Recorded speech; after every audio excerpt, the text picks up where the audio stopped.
This is absolutely a film that keeps you hooked, not only pushing boundaries with its boldness, but also laying bare the human nature of desire, temptation, and betrayal. Although the heroine in the film has a stunning figure, relying on that alone could never have broken box office records and earned over a dozen awards. Trust me, when you finish watching today's movie, Tazza, The High Rollers, you will truly understand how terrifying people can become under the temptation of money and power. Goon was just an ordinary factory worker, living on a meager salary. One day, with nothing else to do, he watched his boss playing cards. Seeing how fast the winner's money piled up, Goon thought he had found his chance to turn his life around, so he eagerly joined in. But after only a few rounds, he lost every penny he had worked years to save. In an instant, Goon was left with nothing. From that day on, he lay in bed every day, obsessed with winning his money back, unable to focus on work or even bring himself to eat, until one day he heard the news that his sister was coming home. It turned out his sister had just divorced and brought back a large amount of alimony. Goon planned to use his sister's alimony to win back the money he had lost. When the family went out one day, he hurriedly put down his chopsticks and rushed to his sister's cabinet, though he still wrestled with his conscience. In the end, he lost to desire and stole half of his sister's alimony.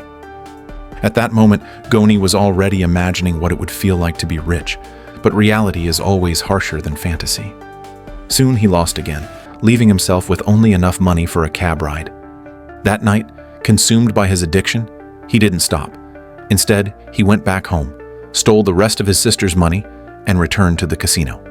This time, he had made up his mind. If he didn't win, he would end his life by jumping into the river. Just as he was about to walk into the casino, an acquaintance called out to him. To his shock, Goon drew a pair of eights at the table. Remembering what his friend had just told him, his joy nearly burst out of his chest, and without hesitation, he pushed all his money onto the table. But he never expected that everyone else would do the same, grinning as they raised the stakes with all they had. 까봐. 어? 내가 미쳤지? 이거 갖고 먹을 수 있겠어? 오땡. 오케이, 오땡 돼지시고. 오땡? 난 7땡인데? 오케이, 7땡도 돼지시고. 잠깐! 나 8땡 나왔어요. 어? 고니야, 니를 그리 재수가 없냐? 자, 9땡. It was only then that Goon realized he had been set up. An angry Goon was about to step forward and argue, but the next second he was knocked unconscious by a man behind him with a club. In fact, this was nothing more than the usual way of the casino. It was only because Goon was a newcomer that he had just experienced it himself. Utterly desperate, he grabbed a machete and confronted the boss, demanding his money back. But the boss only told him that those men had already fled. From then on, Goon roamed through different casinos with his blade in hand, searching for the cheaters who had ruined him. Unexpectedly, during this quest, he met a man named Mr. Pyong, and that encounter changed his life forever. Mr. Pyong was a legendary con artist in the gambling world, and when he saw Goon's reckless determination, he was deeply impressed. He even paid out of his own pocket to help Goon out of his troubles. 저 양반 때문에 운 좋은 줄 알아. 다 챙겨가고 다시는 오지 마. 어? 저 사람 뭐야? 아저씨 두목이야? 저번에 대한민국 이거야. 타짜. Hearing this, a thought blossomed in Goon's mind.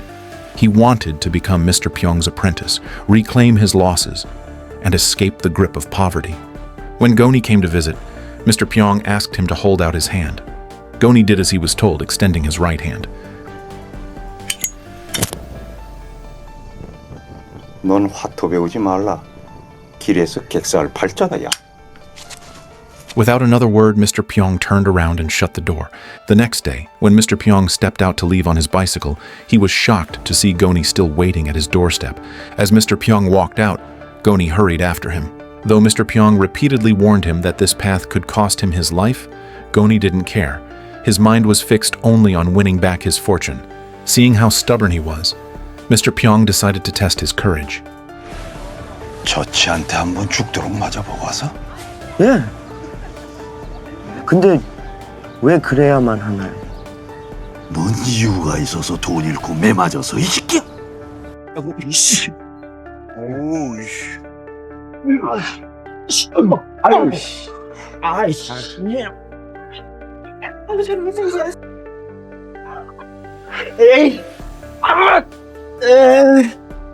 After Goni was beaten black and blue, Mr. Pyong finally explained his reasoning. The first rule of gambling is to strip away your humanity and turn yourself into a beast. Taking those words to heart, Goni threw himself into fights day after day, and for months he hardened himself into a cold and merciless figure.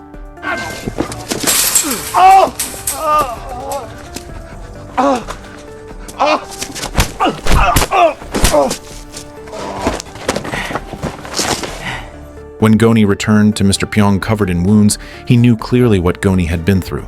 At last, he agreed to take him on as a student. But courage alone wasn't enough. Goni also had to master skillful techniques. To train his hands to be faster than the eye, he spent months practicing shuffling cards until his palms were thick with calluses. 2 years later, after Goni perfected his sleight of hand, Mr. Pyong finally brought him into his first real game. After Mr. Pyong won the money, the other side called in thugs to try to take the money back. This is also a common occurrence in casinos. Facing the well-trained thug, Goni calmly picked up a wine bottle and with a sharp crack knocked the man to the ground. Mr. Pyong told Goni that in gambling, there are principles that must be followed, which are to change locations after every game, and to always leave behind half of the winnings before departing. Because once a person becomes too selfish and greedy, disaster will surely follow. One day, while they were practicing card tricks, Mr. Pyong pressed the record button on a tape recorder and asked Goni an important question. 누나 돈 찾으면 화투 끊을 수 있겠니? 한 5배는 더 벌어야죠. 못 끊으면 손가락이라도 자를래? 네. At this point, Goni's goal had shifted from simply recouping his losses to chasing 5 times the original amount.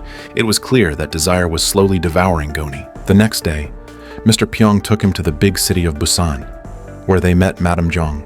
Madame Jong was known as the Wild Rose of the casino, and anyone who got involved with her almost always ended up losing everything.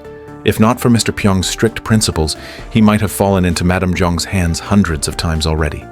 Their purpose in seeking Madame Jong was because of a high-stakes game, with their target being a retired general. Before the game began, they even reviewed their strategies once more. 내가 코를 문지르면 무조건 죽어라. 입술을 만지면 한돈을 키워라. 어깨를 주무르면 팬티를 보여줘라.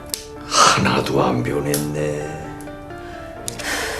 사람이 쉽게 변하나요? Another reason for meeting Madame Jong was to test whether Goni could resist the temptation of beauty. The result was obvious, as almost any man would fail to resist Madame Jong.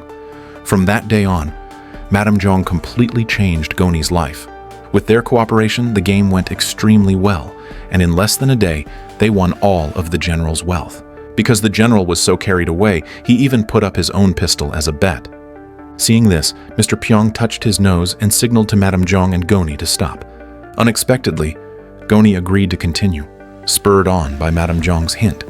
Watching the two of them lose their reason, Mr. Pyong felt both shocked and helpless. Looking at the greedy Goni before her, Madame Jong secretly rejoiced because she needed someone exactly like him. The greedier a man was, the easier it was for Madame Jong to control him. After losing all his bets, the general ordered his subordinate to go upstairs, which in truth meant he was calling for reinforcements. But the general never imagined that this subordinate had already been bought by Madame Jong. Not only did he fail to call for help, but he locked them in instead. 야, 그만! 내 돈을 그냥 줄 수 없어서 2층에 애들을 잠시... 소리 내면 죽는다. 손가락도 까딱하지 마. 김치장 너 왜 그래? 장군님, 원래 등잔 밑이 더 뜨거운 법이랍니다.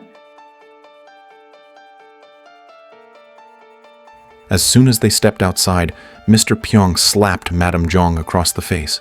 He thought she had been far too greedy and should never have won the general's pistol. After scolding them, Mr. Pyong threw the pistol into the river.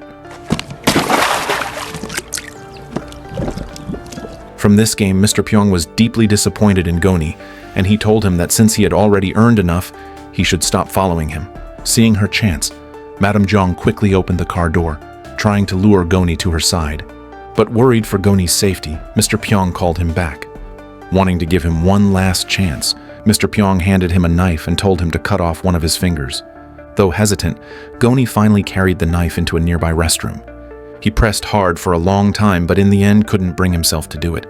A man nearby saw this and assumed Goni had lost in gambling, mocking him with a few casual words. Those words of ridicule slowly calmed Goni down. He realized how ridiculous he was being. He hadn't even lost the game, so why should he cut off his own finger? So he confessed to Mr. Pyong that he wanted to join Madame Zhang, and he said farewell. Knowing Goni's mind was made up, Mr. Pyong left him with a few final words of advice. 그 여자 예쁜 칼이야. 조심해서 만지라.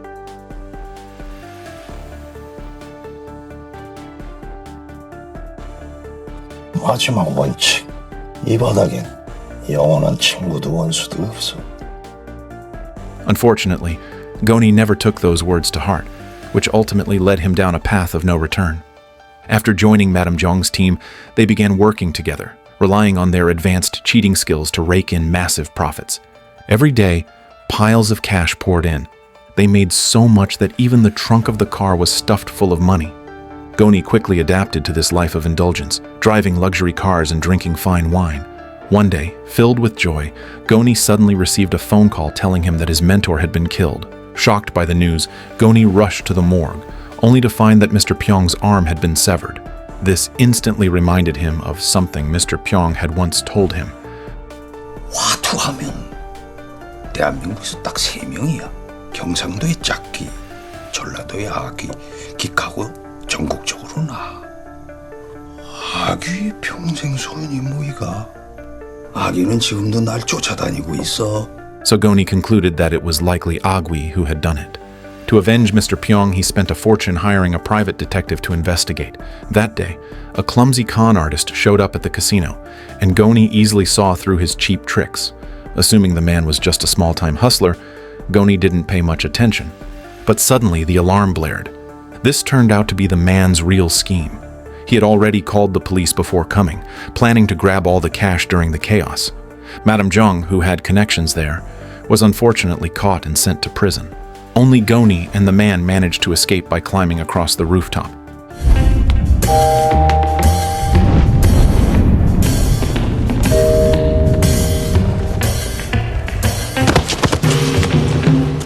Through this encounter, the two con artists came to know each other. In the days that followed, Goni and Guangrio lingered in casinos while searching for Agui's whereabouts. One day they arrived at the casino of Agui's partner, and with their tricks, they easily won over 200 million won. But taking that money out was not so simple, as the casino boss Cheol-yong ordered his men to bring Goni and Guangrio into his office, declaring that if they wanted the money, they would have to play 2 more games against his men. Faced with overwhelming power, Goni and Guangrio had no choice but to comply. What Goni never expected was that Cheol-yong's subordinate turned out to be Musok, the very man who had deceived him before. Musok looked at Goni and found him familiar, but he couldn't remember who Goni was. Then the unfair gambling match began. This time Goni didn't cheat, instead he deliberately lost to Musok again and again, because for him, the outcome of the game didn't matter at all. What he cared about was using this chance to take his revenge. Catching Musok in the act of cheating, Goni immediately rushed at him without hesitation. 주머니로 손이 가! 이거 뭐야? 이거 뭐야 이 새끼야! 삥이네 삥삥! 야 어쩐지 이게 삥이 안 보이더라고! 야! 아니 회장님 아니 화투가 없을 수가 없어요! 아니 너 이 새끼 너! 머릿속에서 화투! Although Musok was Cheol-yong's man, he had been caught cheating in front of everyone, so when he got beaten up, Cheol-yong had no way to step in and protect him. However, the clever Goni knew when to stop. He only threatened Musok and didn't actually chop off his finger, because he knew clearly that if he didn't give Cheol-yong a way to save face, it would be difficult for him to walk out the door. A few months later, Madame Zhang was finally released from prison. As soon as she was out, her subordinates had already chosen a new target for her.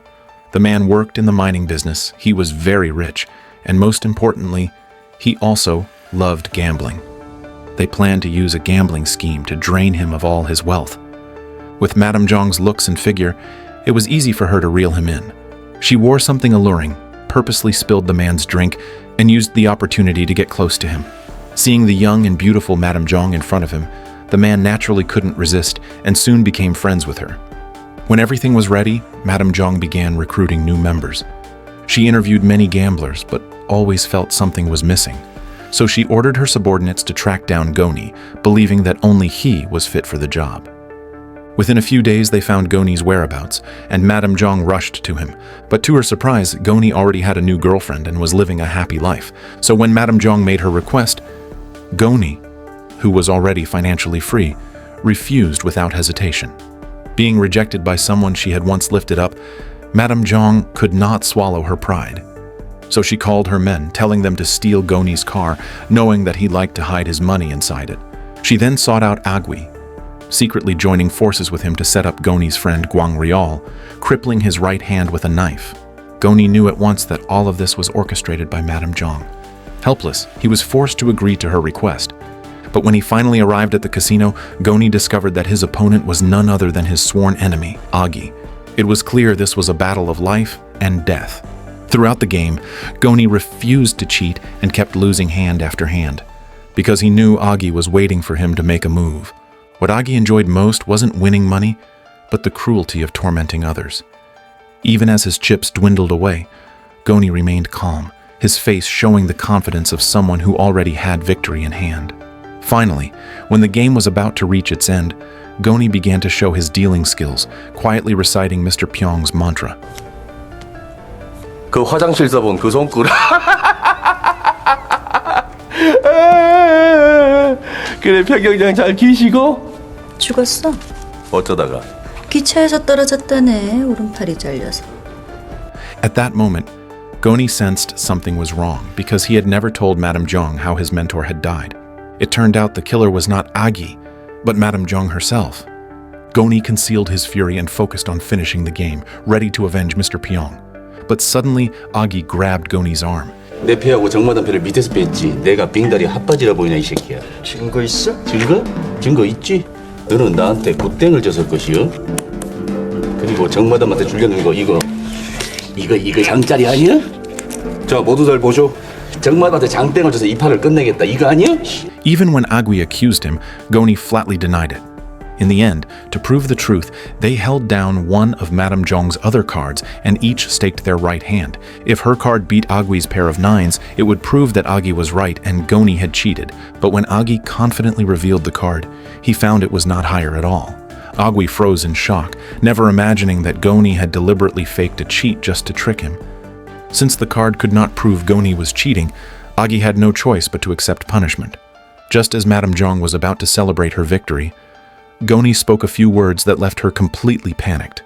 굉장히 오른팔이 잘렸다고? 그걸 어떻게 알았어? 그거 당연히 오른팔일 거라고. 아니야? 왜 죽였어? 나한테 소리치지 마! 왜 이래? Faced with Goni's questioning, Madame Zhang could only confess. She confessed that she had killed his mentor out of selfishness, just to keep Goni for herself. Looking at Madame Zhang's ruthless nature, Goni decided on a harsher punishment. He grabbed a barrel of gasoline, poured it over the stacks of money they had won, and set it all on fire. Watching the flames consume the money was more painful for Madame Zhang than death itself.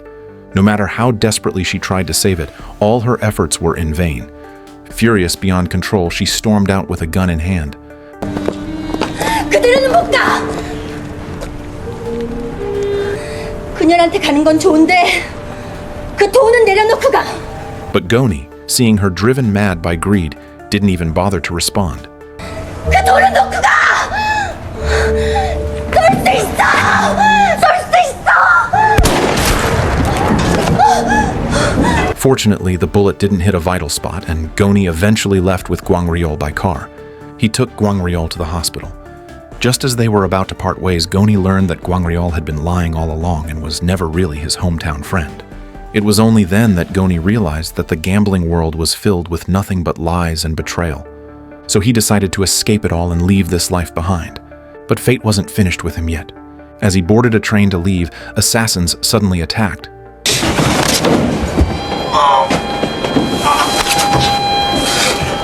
But Goni, desperate to live, didn't want to die like this because his original goal wasn't yet accomplished. He wanted to return to his hometown, the place that truly belonged to him.